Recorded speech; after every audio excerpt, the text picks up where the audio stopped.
sabay na isigaw. Tuloy ang laban kahit na ako'y nasasaktan. Kahit na aking nararanasan ang kalungkutan. Ang bawat hakbang ay pinag-aralan, titinaging nahirapan. Di malilimutan ang dati ng pagkakalbo habang nahihilong lakas ng loob ang napupuan. May design o malalapit ang masipiligalan ang sa kalalitan na kapilitan. Masasandalan, mapagsusumbungan. Harang malalampasan. Tuloy ang laban.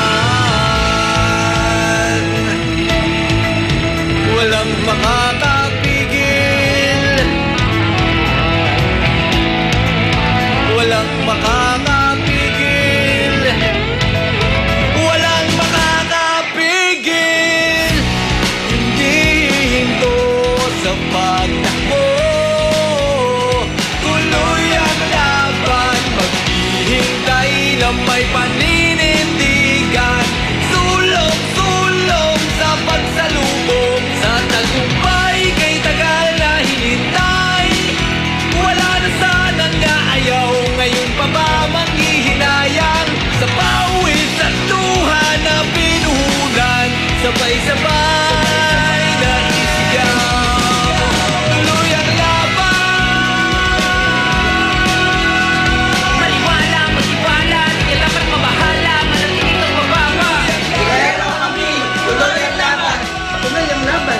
Tuloy ang laban. Tirero kami, tuloy ang laban. Tuloy ang laban.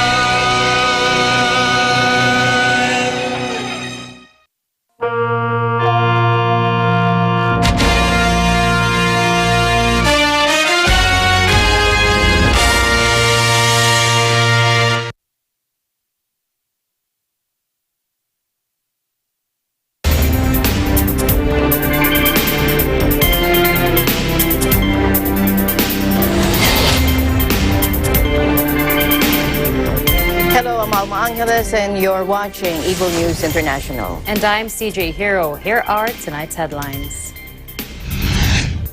We have taken action pursuant.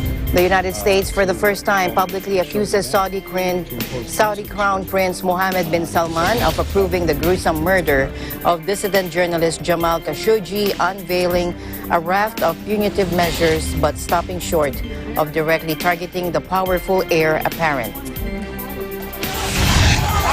Police fire rubber bullets to disperse anti-coup protesters in Yangon after Myanmar's UN envoy made an emotional plea for the strongest possible action to end the military's rule. A U.S. panel recommends Johnson & Johnson's one-dose COVID-19 shot for emergency approval as some of the world's most powerful countries issue a unified call for better vaccine access for poorer nations. And Malacanang announced that around 525,600 doses of coronavirus vaccines from UK's AstraZeneca will be delivered to the Philippines on Monday.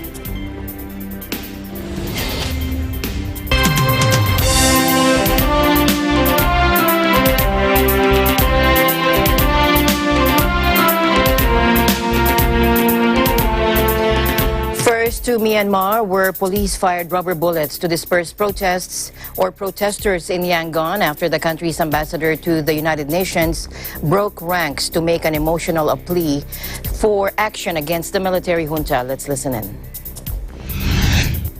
Mr. President, Excellencies, in addition to the existing support, we need further strongest possible action from the international community to immediately end the military coup, to stop oppressing the innocent people, to return the state power to the people, and to restore the democracy. I told you in 2019 that I would sound the alarm if necessary.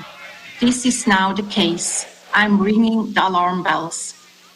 I strongly condemn the recent steps taken by the military and urge all of you to collectively send a clear signal in support of democracy in Myanmar. The military exploited difference to try to justify an attempted coup. I say attempted, since the takeover has not stabilized. It would appear to be roundly rejected by the people. It is important the international community does not lend legitimacy or recognition to this regime.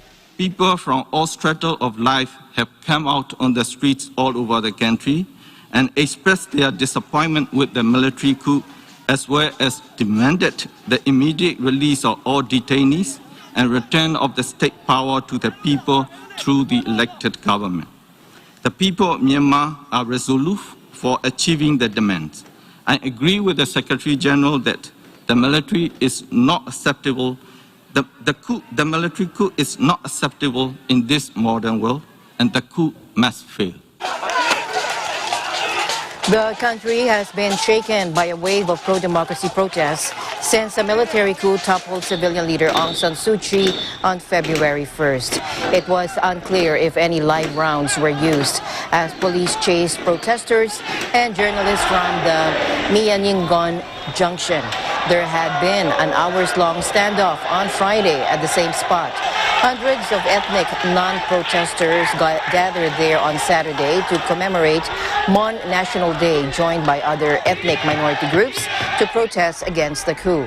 The police arrived to clear the intersection, chasing protesters and journalists who ran to hide in nearby buildings. 3 journalists were among those detained on Saturday.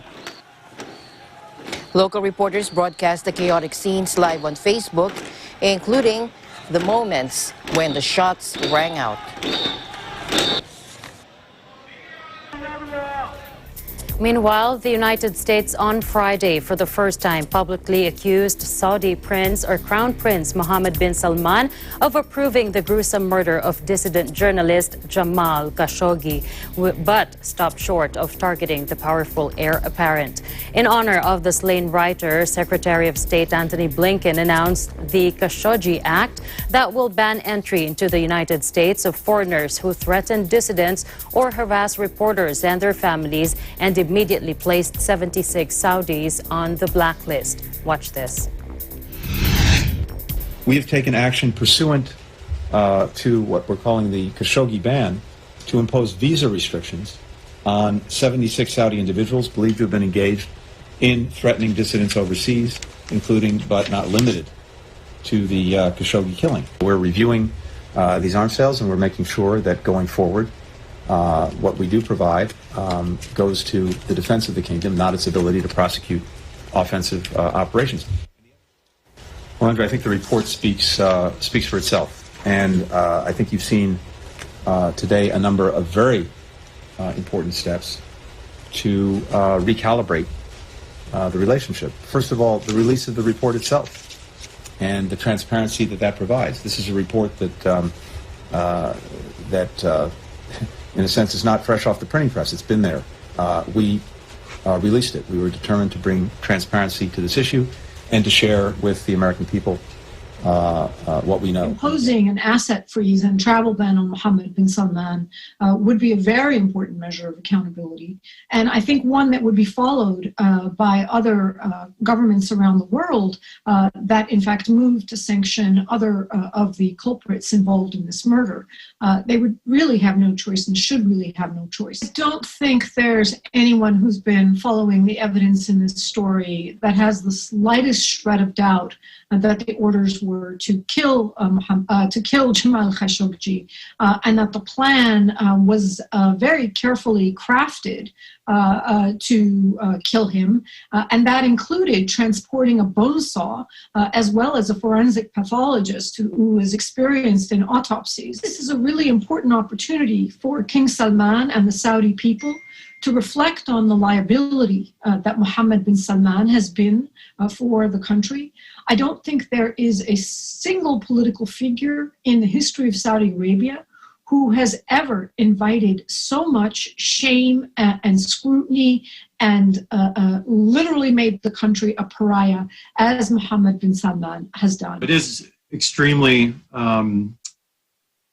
significant that the United States took this action to name MBS as the main perpetrator in this, especially with a country that we're allies with and have been for over 70 years and is sort of the main linchpin in our Middle East alliances. So I think it is a key moment, probably going to be in for a rougher patch than we have in a while in the coming years, but I don't see a rupture in the alliance anytime soon.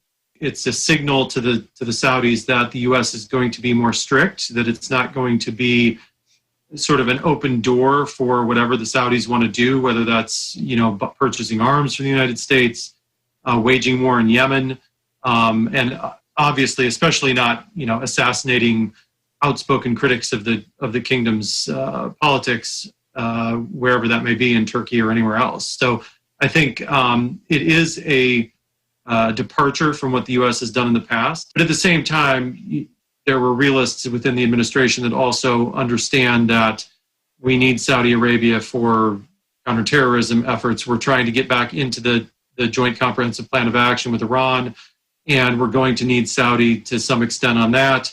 So, they went as far as they felt they could to punish the Saudis on this, but knew that they really couldn't go beyond that. The veteran Saudi journalist who had gone into self-exile, Khashoggi, was told by Saudi Arabia's ambassador to the United States to go to the kingdom's Istanbul consulate if he wanted to obtain documents for his forthcoming marriage to a Turkish woman, Hatice Cengiz. Within minutes of entering the building on October 2, 2018, the 59-year-old was strangled and his body dismembered by a 15-member team allegedly sent from Riyadh under the direction of a top aide to Prince Mohammed, according to, Saudal Katani. The intelligence report said 7 of the 15 Saudis came from the Rapid Intervention Force, which it said had earlier acted to suppress dissent in the kingdom and abroad. The Central Intelligence Agency had quickly concluded that Prince Mohammed ordered the assassination, but the Trump administration refused to release the report. Few observers of Saudi Arabia believe the murder could have taken place without the knowledge of Prince Mohammed, a calculating strongman who has jailed critics and locked up competing factions in the royal family.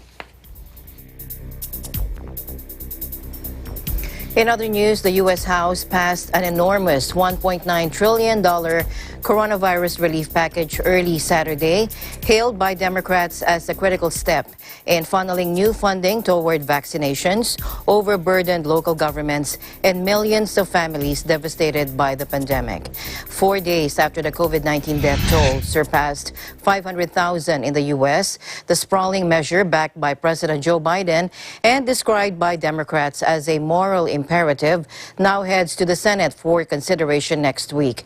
The bill, which cleared the House on a party line vote of 219 to 212, includes a provision to raise the minimum wage to $15 an hour. But due to Senate ruling, the language will be stripped out of the final version. No Republicans voted for the bill. The package cleared the House despite a major setback for Democrats when the key Senate official ruled Thursday that the final version of the bill cannot include a minimum wage hike. Biden had campaigned extensively on raising the national minimum wage to $15 an hour from a rate of $7.25 that has stood since 2009.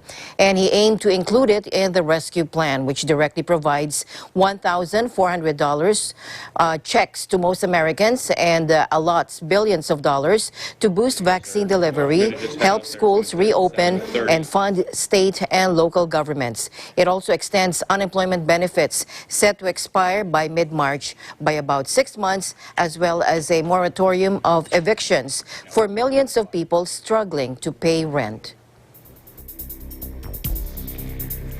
Staying in the U.S., where a panel of independent experts voted unanimously on Friday in favor of recommending Johnson & Johnson's one-dose COVID-19 shot for emergency approval, clearing the way for a third vaccine to soon begin shipping in the world's hardest-hit country. The committee's 22 members were convened by the Food and Drug Administration and included leading scientists as well as consumer and industry representatives. Although their recommendations aren't binding, they are usually followed. An emergency use authorization will likely follow, probably in the coming days, making the J&J vaccine the third to be green-lighted in the United States after Pfizer's and Moderna's were provisionally approved in December. Administration officials said this week they hope to deliver 3 to 4 million doses next week. In a global trial of almost 40,000 people, the vaccine's efficacy against severe disease was 85.4%, but it fell to 66.1% when including moderate forms of the disease. This makes it slightly less protective than Pfizer and Moderna's two-shot regimens, which both have an efficacy of around 95% against symptomatic COVID-19. Nevertheless, experts say J&J's shot will bring to bear a powerful new weapon against the outbreak in the United States, where more than 500,000 people have died. Meanwhile, Europe's medicines regulator provisionally approved the use of U.S. biotech firm Regeneron's COVID-19 therapy, saying it prevented patients from getting worse. Regeneron's synthetic antibody treatment was used to treat former U.S. President Donald Trump after he contracted coronavirus last year. The European Medicines Agency said preliminary results showed treatment with this Regeneron reduced the amount of the virus in the back of the nose and throat and led to fewer medical visits. The agency concluded that it can be used for the treatment of confirmed COVID-19 in patients who do not require supplemental oxygen and who are at high risk of progressing to severe COVID-19, according to its statement. The EMA also said the Regeneron is a combination of casirivimab and imdevimab, two monoclonal antibodies which is given to a patient via a drip. Monoclonal antibodies are lab-made versions of the body's natural infection-fighting defenses. And the EMA said the two antibodies have been designed to attach to the spike protein of the coronavirus at two different sites, stopping it from entering the body's cells. The U.S.-based Food and Drug Administration in November approved emergency use of Regeneron, experimentally used to treat former President Trump. On Thursday, France too announced it had distributed thousands of monoclonal antibody treatments to hospitals, with the Health Minister Olivier Véran saying there are new hopes which strengthen our anti-COVID arsenal.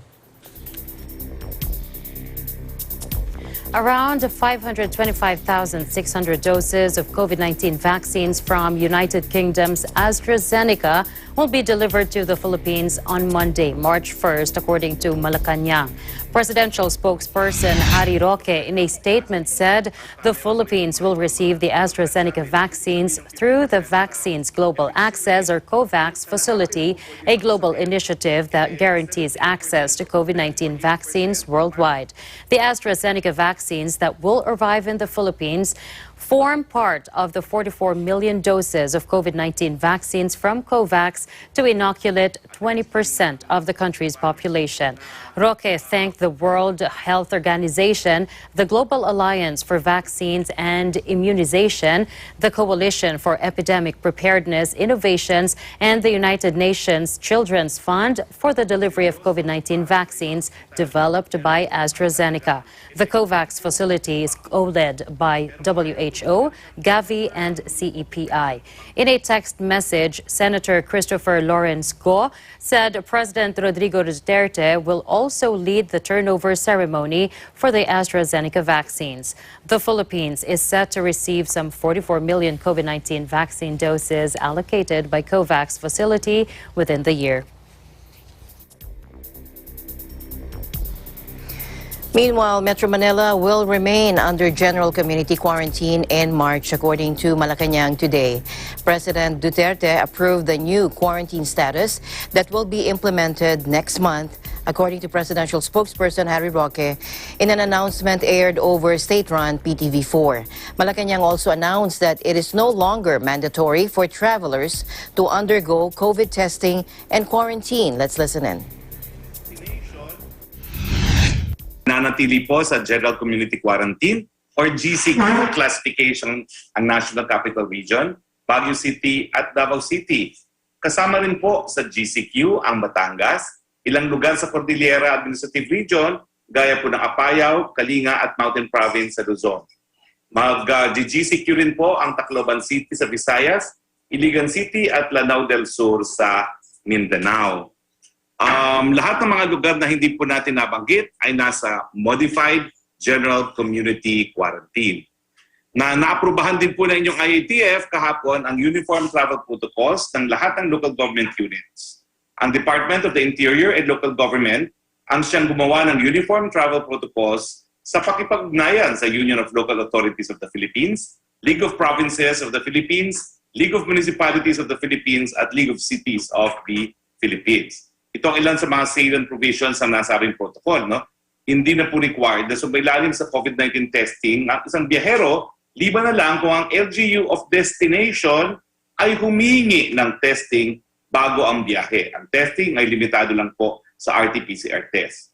Hindi na rin po required na mag-quarantine ang biyahero, liban na lang kung sila ay nagpakita ng sintomas pagdating sa LGU of destination. Patuloy na ang pagpapatupad po ng mahigpit na minimum public health standards tulad ng physical distancing, hand hygiene, cough etiquette at pagsuot ng face masks at face shields.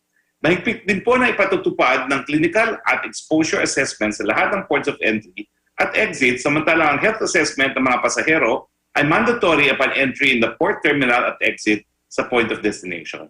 Pagdating naman po sa kinakailangan ng dokumento, hindi na po required ang travel authority na galing sa Joint Task Force COVID Shield at Health Certificate. Ang mga APORs or authorized persons outside of residence or na nagtatrabaho sa gobyerno ay kinakailangan magpakita ng ID, travel order at travel itinerary. Kailangan din nila makapasa sa symptom screening sa ports of entry and exit.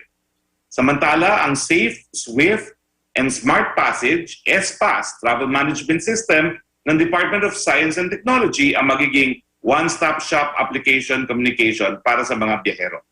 Ang StaySafe.ph sistema ay gagamitin naman para maging primary contact tracing system. Ang iba pang existing contact tracing applications tulad ng TraceApp ay kinakailangan mag-integrate sa StaySafe.ph system. Pumunta naman tayo sa mga puerto at terminals. No? Kailangan may sapat silang quarantine at isolation facilities. No? Lahat ng ports and terminals ay kinakailangan magkaroon ng referral system kung saan ang mga biyaherong may sintomas ay pwedeng ilipat sa quarantine or isolation facilities, kung saan ang mag-aasikaso sa kanila ang Bureau of Quarantine sa mga paliparan or local health officials para sa LGUs. Lahat naman po ng mga bus sa Metro Manila na biyaheng probinsya ay kinakailangan gumamit ng Integrated Terminal Exchange bilang central hub for transportation. Walang bus company at public transport ang pinapayagang gumamit ng private terminals.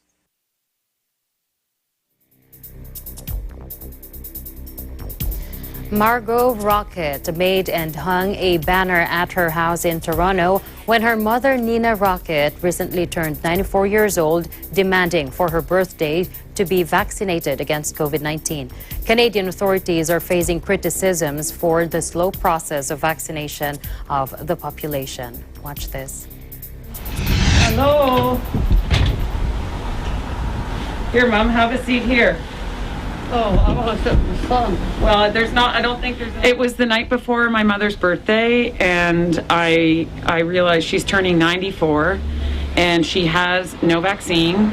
There is no hope of her getting the vaccine. There's no communication with any level of government, not with her doctor. Nobody seems to know anything. A lot of broken promises, and I was fed up. And I thought, I just want the world to know that she's 94 and she is worthy of having the vaccine and she wants it. They are talking now, this is their second or third plan about what they're going to do. And now March 15th, they're going to have a way to call to make an appointment to book for the vaccine, but even then you don't know what's happening. Since I've been here for 11 months, no level of government has sent a single sheet of paper in the mail addressing the vaccine, the pandemic, nothing, absolutely nothing. So I think they're failing. You can't use the excuse that we don't produce our own homegrown vaccine because the world statistics are out there, and that is countries like Chile who don't make their own vaccine, they're far ahead of us. So what's happening here? It's terrible. It's shameful. What I think is happening is there's too much talking, not enough doing, and inactivity, apathy. I think we're passive and complacent, and I think there should be more banners like this. I think everybody should hang a banner outside their door or window or balcony. There you go. There's the reaction. That is the reaction. It's been 2 days of horn honking, waving, thumbs up, yelling, I support you. And it's also been 2 days of people saying, my father is 88. He lives alone. I can't go in and see him. You know, now there's new variants. Now everybody's worried. And how do they know he even exists? That's the big statement that people are saying. It's like, how do they even know my dad is there? Thank you. They're wishing you a happy birthday. Thank you. Yeah.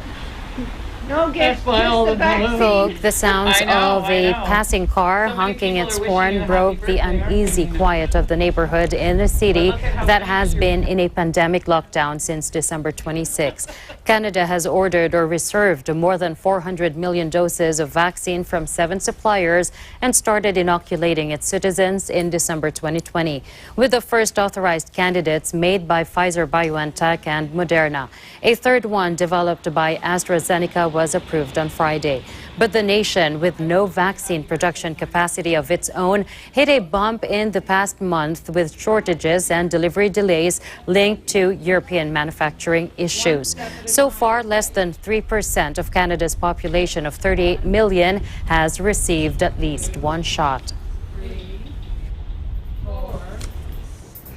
Meanwhile, coronavirus-free Vanuatu has announced plans to cautiously reopen its borders, starting with a safe travel bubble with its Southwest Pacific neighbor, New Caledonia. From April, the so-called Tam-Tam bubble will allow access to Ifate Island, Vanuatu's largest island and home to the capital Port Vila. A government spokesman said Saturday that leaders would meet next week to formalize the Tam-Tam travel bubble between Port Vila and Nomea, the capital of New Caledonia. Vanuatu Prime Minister Rob Lofman told community leaders that priority would initially be given to people traveling on compassionate grounds for healthcare, education, employment, technical assistance, and visiting family and friends. New Caledonia was chosen because it's a low-risk country with no active community cases for more than 28 days. Plans were underway to extend the bubble to other countries which have been free of COVID-19 for at least a month, with the government spokesman saying Fiji was at the head of the list. Meanwhile, Papua New Guinea's first prime minister and father of the nation, Sir Michael Somare, died on Friday after what his family described as a brief battle with cancer. He was 84 years old. Known across the country simply as the Chief, Somare led Papua New Guinea at independence from Australia in 1975 and was prime minister for a total of 17 years during 3 separate terms. One will be public. Papua New Guineans are grieving the loss of Sir Michael Somare, the founding father of Papua New Guinea. He died at 1 a.m. Papua New Guinea time at the age of 84 due to advanced pancreatic cancer. He is known to be the Grand Chief of Papua New Guinea who served as Prime Minister in 3 stints lasting for 17 years in total. He was known as the master politician of Papua New Guinea. Current Prime Minister James Marape announced that March 1 and March 12, 2021 will be public holidays for the nation to mourn and pay respect to the former chief of this country. Reporting from Port Moresby, Papua New Guinea, This is Echo Hortaleza Quinola, Eagle News. We live in interesting times. Thank you, Echo. And Eagle News will be right back. Stay tuned.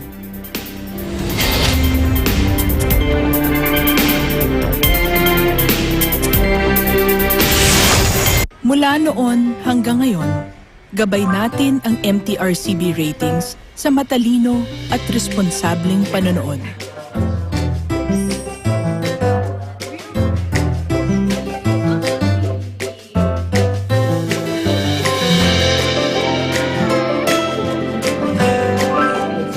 Sa tamang pagsunod sa MTRCB ratings, ginagawa nating ligtas at makabuluhan ang panonood ng bawat miyembro ng pamilyang Pilipino. Lumipas man ang panahon, hanggang may pamilyang Pilipino, andyan ang MTRCB.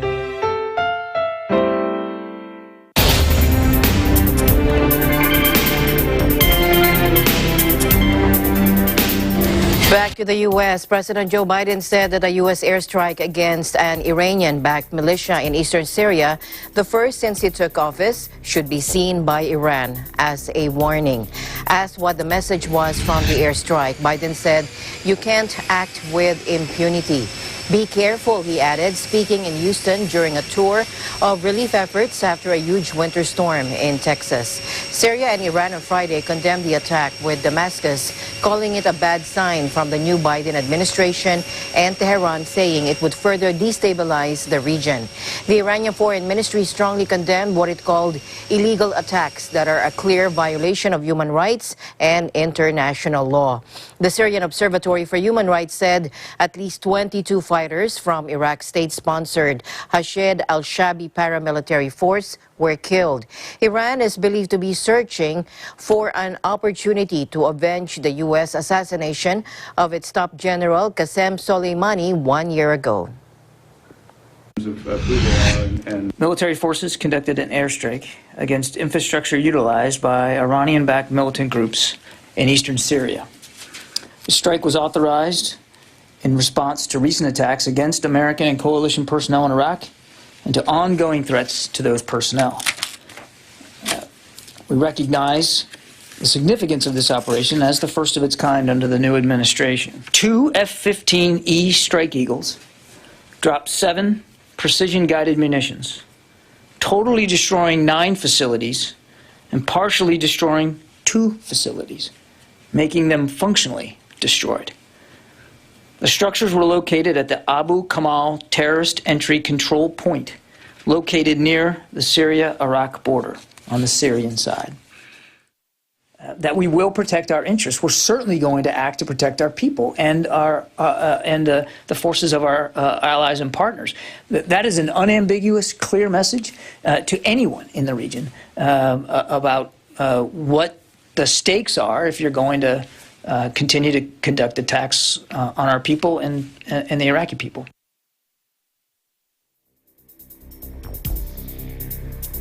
Prime Minister Jacinda Ardern ordered New Zealand's largest city back into lockdown on Saturday as COVID-19 cases continued to be detected in the community. The latest restrictions in Auckland will last at least 7 days and come less than 2 weeks after a 3-day shutdown in the city. Watch this. That is why Cabinet met this evening and made the decision that Auckland will need to move to Alert Level 3 for a period of 7 days. The rest of New Zealand will move to Level 2. The 7 days in this case, relative to, you'll recall, a shorter period last time, was the length of infectious period we have had this case in the community across a wide range of sites, and the fact that we must assume it is the more infectious variant that we continue to deal with. The Level 3 remains the same as you'll recall from earlier in the month. That means the main thing we are asking people in Auckland to do is to stay at home. Reduce the risk of any spread. That means staying in your bubble other than for essential personal movement. People should work from home unless that is not possible. If you go outside your home, maintain physical distancing of 2 metres outside. or 1 metres in a controlled environment where you know the others present. We're asking children, sadly, once again to stay home from school. But you will remember that in Level 3 schools, years 1 to 10 and early childhood education centres can open for children whose parents must or need to be at work. Supermarkets, pharmacies, primary produce retailers and petrol stations can remain open. So please, again, there is no need to rush to your supermarket. But we are again asking all other businesses that usually interact face-to-face with customers to move to non-contact methods, click and collect or online ordering. The main rule here is maintaining physical distancing between staff and not physically interacting with customers. Public venues will be closed. For example, libraries, museums, cinemas, food courts, gyms, pools, playgrounds and markets. Gatherings outside of your bubble are prohibited with the exception of groups of 10 for wedding services, funerals and tangihanga. Physical distancing and public health measures legally must be maintained where those events are occurring with just 10. Unfortunately, this means that all sports games, along with all gatherings, need to be cancelled. This includes the Auckland Round the Bays, which I know many of you would have travelled and trained for. Since the latest outbreak first emerged in a family of 3, several people have reported symptoms, with the school in South Auckland the connecting factor. Ardern blamed the creeping spread of community infection on people not isolating when they should have been. New Zealand has been widely praised for its handling of the pandemic, with just 25 deaths in a population of 5 million.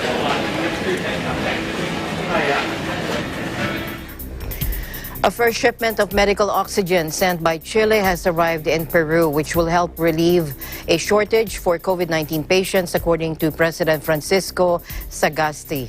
Almost 200 people a day have died from COVID-19 in Peru in February, 4 times more than in December. And the shortage of oxygen has hampered treatment for thousands of patients.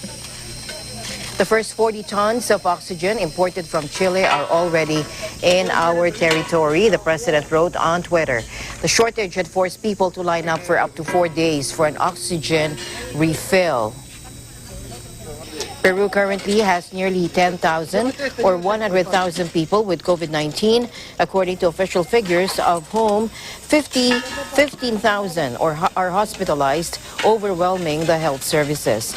With 33 million people, Peru has about 1.3 million confirmed coronavirus cases and more than 45,000 deaths, according to their official data.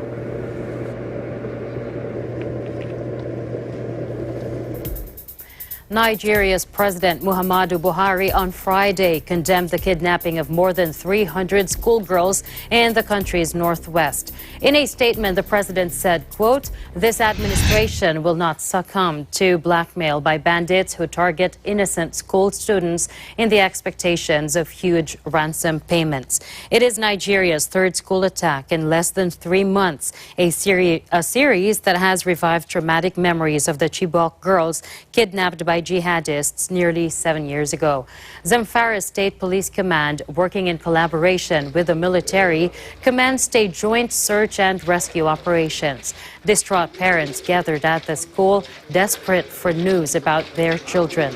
Some 50 students who escaped the abduction were taken home.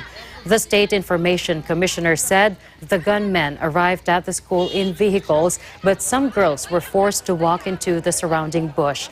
Heavily armed gangs known locally as bandits have stepped up attacks in northwest and central Nigeria in recent years, kidnapping for ransom, raping and pillaging. Bandits reputedly operate out of camps in Rugu Forest, which straddles Zamfara, Katsina, Kaduna, and Niger states. The armed forces have deployed there, but attacks and mass kidnappings persist. The gangs are largely driven by financial motives and have no known ideological leanings. But there are concerns they are being infiltrated by armed Islamists.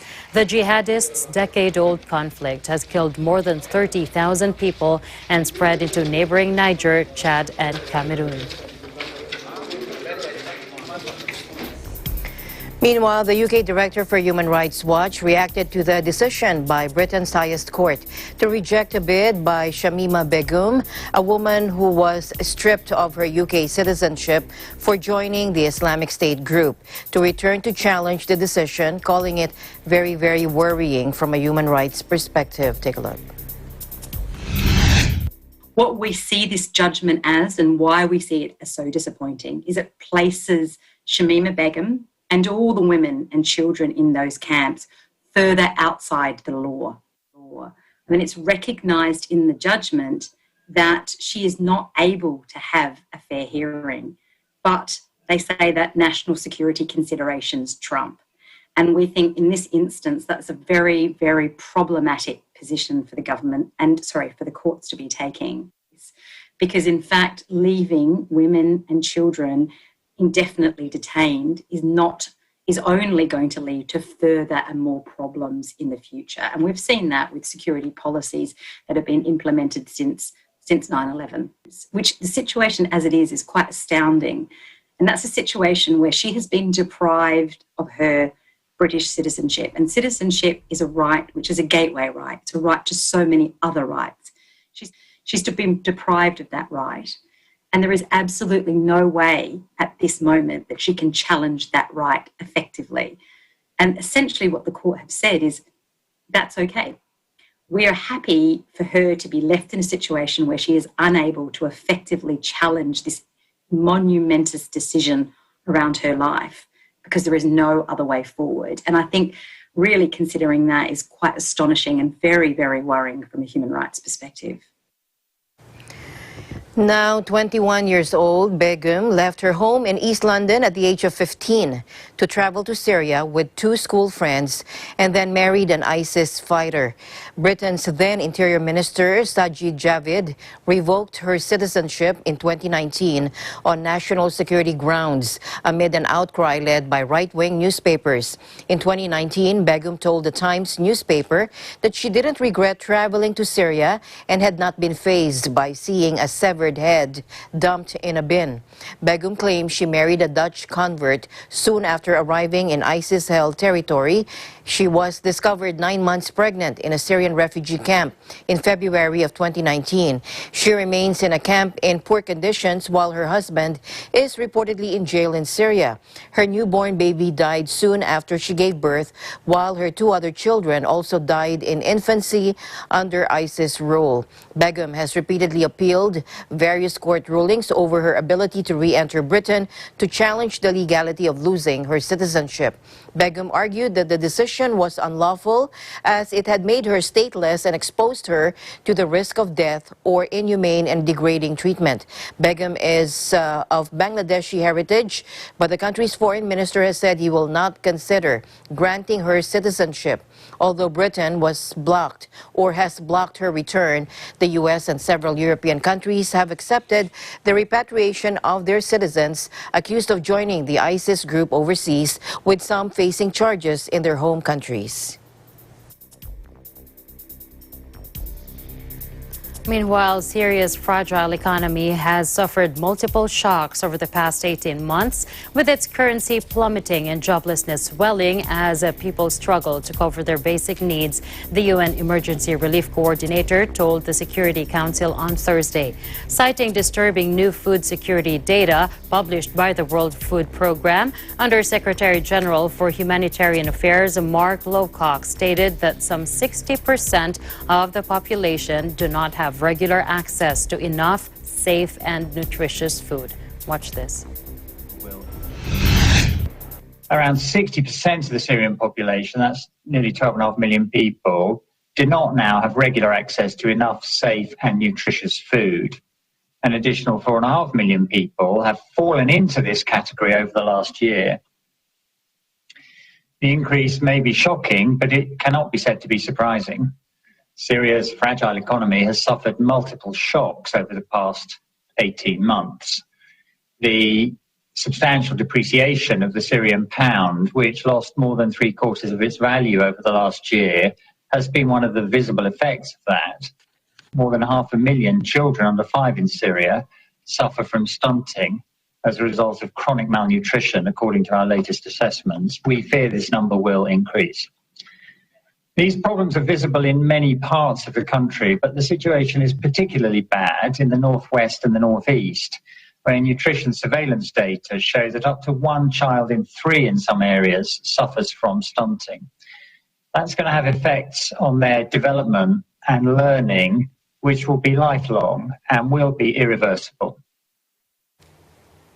While the UN has continued to scale up cross-line medical deliveries there, expanding its reach is dependent on approvals, improved security conditions, and adequate funding. He painted a picture of a series of horrific bombings that killed dozens and injured many others, a humanitarian worker killed while helping COVID-19 affected people on February 16, and a hospital damaged when a missile struck an adjoining building. He said every day humanitarian workers in Syria deliver aid under the most difficult circumstances and at great personal risk.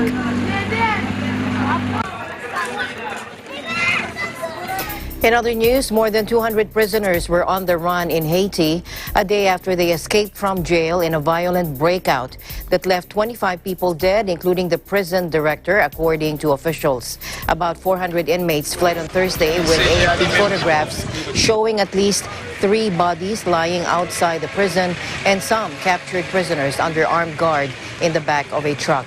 The Secretary of Communications said among those killed were some ordinary citizens who were killed by the prisoners during their escape.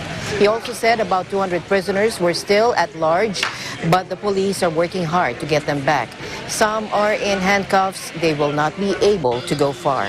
One of the prisoners who died was gang leader Arnel Joseph, who was gunned down on Friday at a police check 120 kilometers north of the prison. Joseph, allegedly head of one of Haiti's main criminal networks, was arrested in 2019 and had tried to escape from the prison last July after advertising his plan in a social media video a few days before the attempt. While serving a sentence for murder, Joseph had already escaped twice from another prison in Port-au-Prince in 2010 and 2017.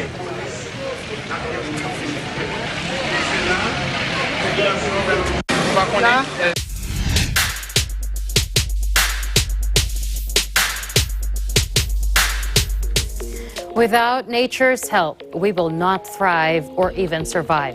The UN chief said on Thursday, launching a major report on the environment. For too long, he said, we have been waging a senseless and suicidal war on nature.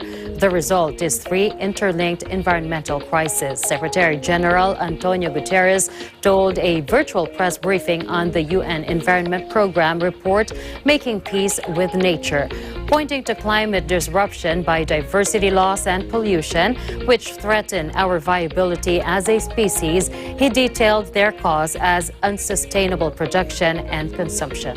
Let's listen to that report. I want to be clear. Without nature's help, we will not thrive or even survive.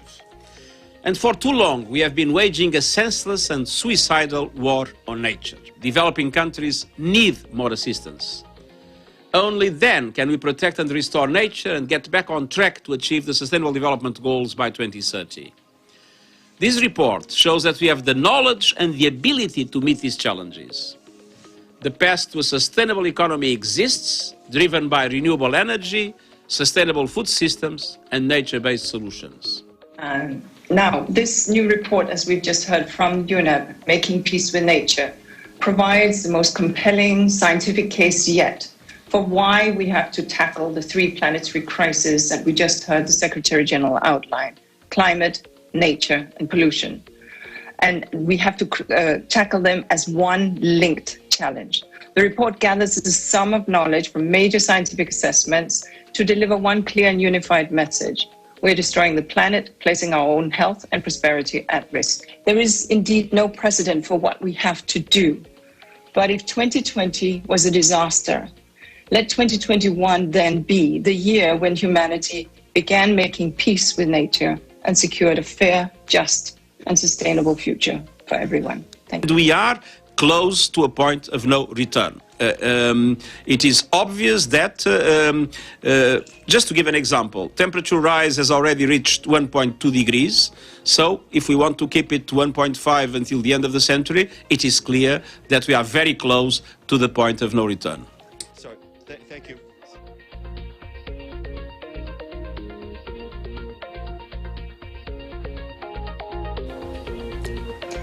Back in the U.S., let's get an update on the winter weather situation in Mississippi and the announcement on the vaccination campaign, plus more from Elmarie Gonzalez. Texas was not the only state to receive the harsh impact of the recent winter storms. In a report from the Mississippi Emergency Management Agency released Monday, the winter weather that impacted the state caused dangerous, icy precipitation that resulted in hazardous road conditions and widespread power outages. MEMA Executive Director Stephen McCraney stated, "We are currently working with counties conducting damage assessments. Once that information is gathered, MEMA will have a better grasp of the destruction from the winter storm event." The state must reach more than a 4.5 million threshold of damages to request a major disaster declaration for public assistance. "We are working as fast as we can to get this done for our state." So far, at least 2 storm-related deaths have occurred, with hundreds of thousands of homes and businesses affected across several counties. With many residents still without power and running water, the capital city of Jackson remains under a water boil notice as a proclamation of civil emergency for inclement weather is still in effect. Governor Tate Reeves responded to the issue on his social media Tuesday, mentioning his team had secured several tankers to provide non-portable water for the city of Jackson to help add pressure and jumpstart the water system to accelerate the fix.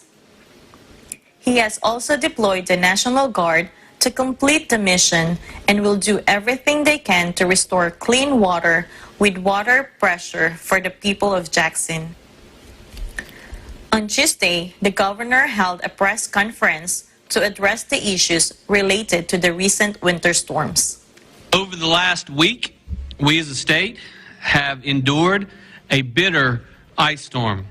And as I've said, we're used to dealing with emergencies in Mississippi, but we're not used to ice. We've come to expect the unexpected in the last year and respond with grit and determination. That load was carried last week primarily by our linesmen, our road crews, and other emergency responders who were the front lines responding to this storm. We all, as Mississippians, owe them a debt of gratitude. We are assessing damage as we speak. Most of the local emergency management teams entered the damage assessment phase sometime yesterday, and if not yesterday, sometime this morning. The moment that we reach the damage threshold that is required by federal law, we will be able to apply for a federal disaster declaration. And if in fact we meet that threshold, and I do believe that we will, but the minute we do meet that threshold, I do plan to apply for that federal declaration. Meanwhile, Governor Reeves also provided updates on the COVID-19 vaccine and how 2 additional groups will now be eligible.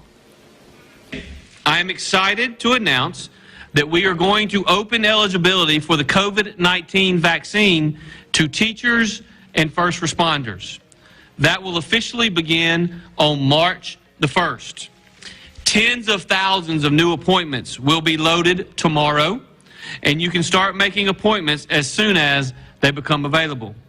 You can make these appointments by calling 1-877-978-6453 or by going to the website at covidvaccine.umc.edu.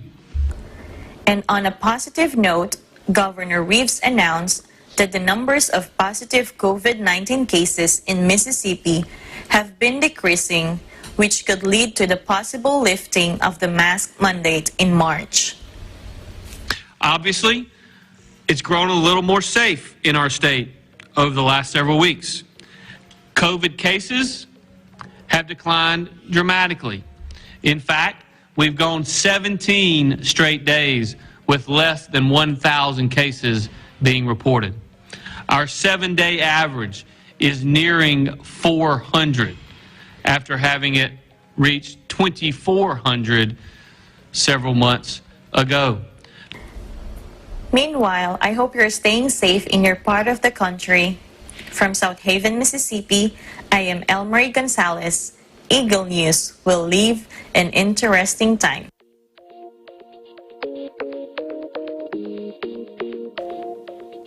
Thank you for that report. And now, in light of the recent winter storms in the U.S., it's easy to forget that snow can be or can still be enjoyable so long as the necessary precautions are taken. At least that's the experience for Eagle News correspondent Charmaine Sirera, who recently went up Hawaii's tallest mountain and shares this feature. Charmaine?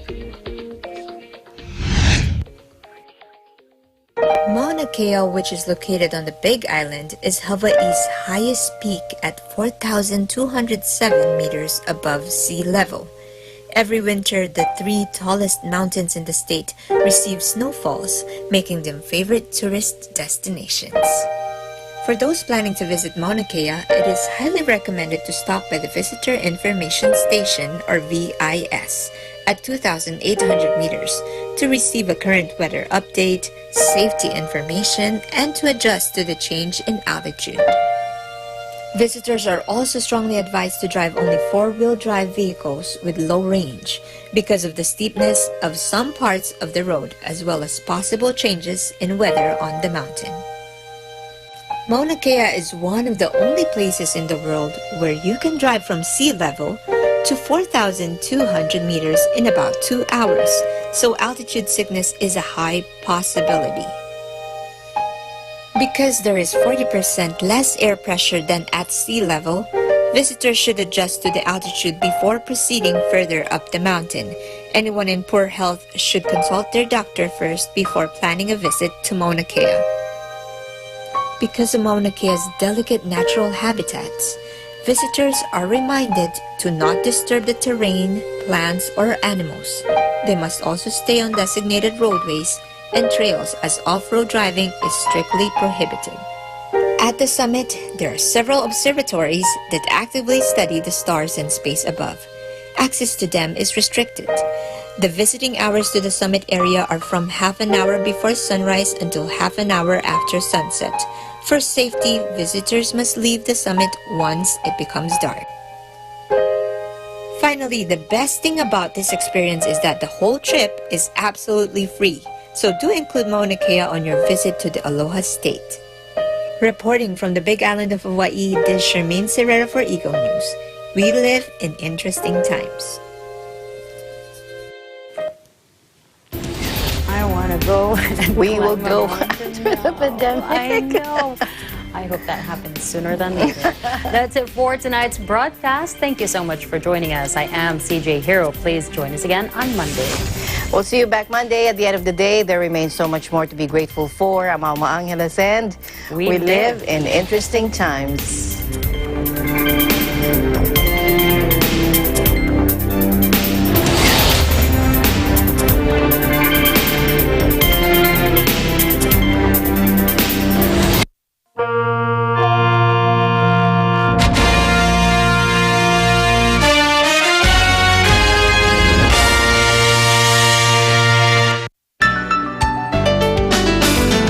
This is Net 25, a commercial UHF television station owned and operated by the Eagle Broadcasting Corporation, transmitting on a 50 kilowatt output with NTC permit number BSD-018-2020-0452, authorizing this station to operate until July 12, 2023. Net 25 studios and transmitter are located at number 25 Central Avenue, New Era, Quezon City. Net 25 is headed by the following personnel, duly licensed by the Professional Regulation Commission and the National Telecommunications Commission. Professional Electronics Engineer Armando C. Bonifacio Jr., PECE 838. Professional Electronics Engineer Bernard N. Pangulayan, PECE 869. Professional Electronics Engineer Randy A. Velasco, PECE 555. Electronics Engineer Erickson D. Ventura, ECE 44844. Electronics Engineer Arturo F. Pascua Jr., ECE 43934. Electronics Engineer Adrian V. Augusto, ECE 59367. With first-class radio telephone operators, Enrico V. Erbite, 94-1RTG-7204. Gracious V. Pascual, 92-3PNCR-352. Modesto V. De Vera, 96-1PNCR-18494. Fretz C. Moliena, 93-1PVI-6551. This is Net 25. Now signing off. Ladies and gentlemen, the Philippine National Anthem.